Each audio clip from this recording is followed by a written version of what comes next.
নমস্কার দর্শকবৃন্দু, আজ আমরা চলে এসেছি অংতানাথ শিব ও দুর্গা মন্দিরে। এটা নাটোরে অবস্থিত একটি প্রাচীন শিব ও দুর্গা মন্দির। বহু বছরে ইতিহাস ও ঐতিহ্য বহন করে চলা এই মন্দিরটি স্থায়ী মানুষের কাছে অত্যন্ত শ্রদ্ধার স্থান।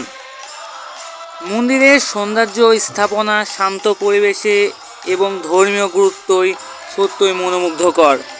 বন্ধুরা, আমাদের ভিডিও ভালো লাগলে চ্যানেলটিকে সাবস্ক্রাইব করুন, লাইক করুন।